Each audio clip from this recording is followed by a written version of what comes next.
Imagine this.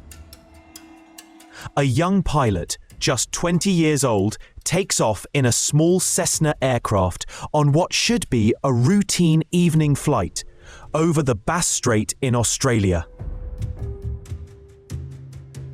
He's calm, he's confident, until suddenly his voice crackles through the radio with a chilling message.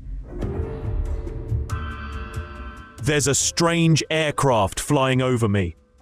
It's not an aircraft.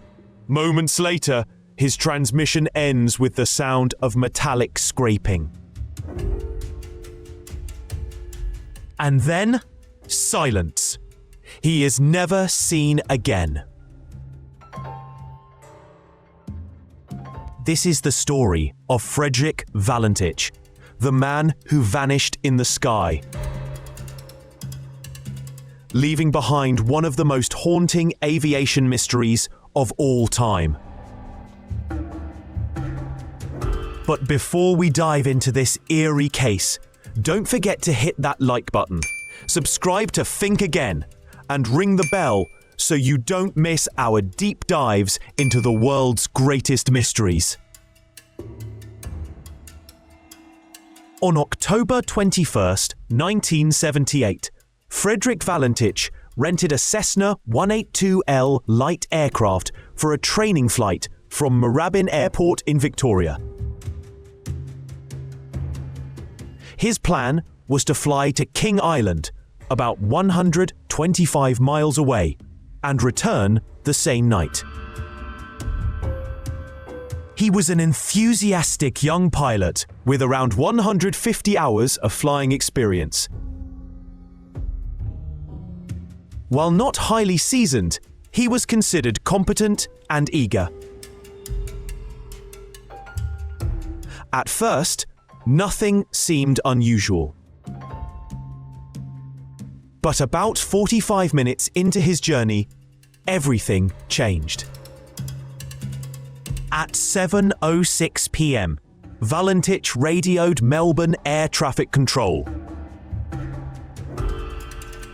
He reported seeing an unidentified craft about 1,000 feet above him. He described it as long, shiny, and metallic, moving at incredible speeds and making maneuvers impossible for known aircraft. Controllers tried to reassure him, suggesting it might be a commercial plane. But Valentich insisted, it's not an aircraft. Over the next 6 minutes, he reported the object orbiting around him, shining green lights, and then, his final words. It's hovering, and it's not an aircraft.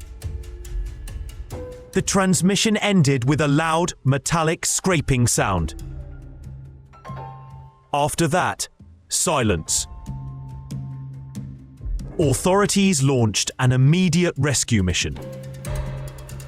Planes and ships scoured the Bass Strait for days, but no trace of Valentich or his aircraft was ever found.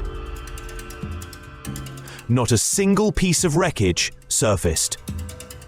To this day, neither the pilot nor the Cessna has been recovered. So what really happened? There are some theories: pilot error and crash. Some believe Valentich became disoriented and crashed into the ocean. Strong currents in the Bass Strait could have carried away the wreckage, making recovery impossible. Staged disappearance.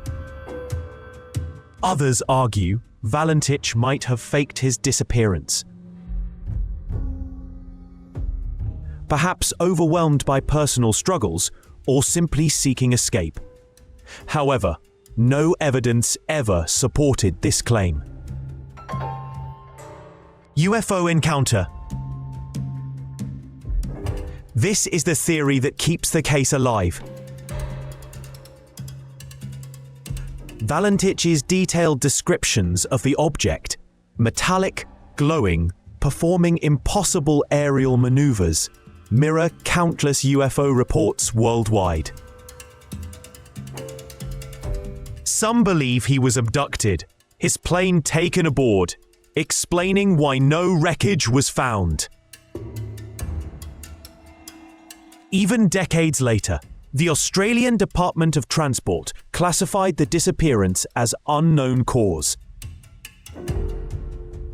In 2014, reports surfaced of potential aircraft fragments washed ashore, but nothing definitively linked to Valentich. The case remains one of the most compelling UFO mysteries in history.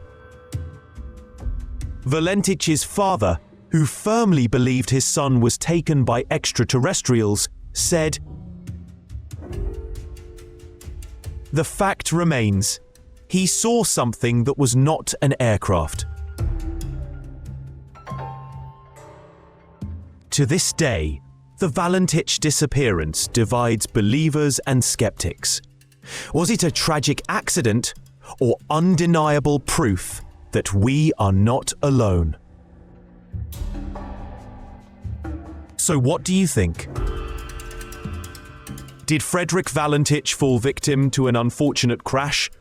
Or was he taken by forces beyond our understanding? Let us know your thoughts in the comments below. And if you enjoyed unraveling this chilling mystery with us, don't forget to like, subscribe, and share. Because sometimes the truth isn't what you think. It's time to think again.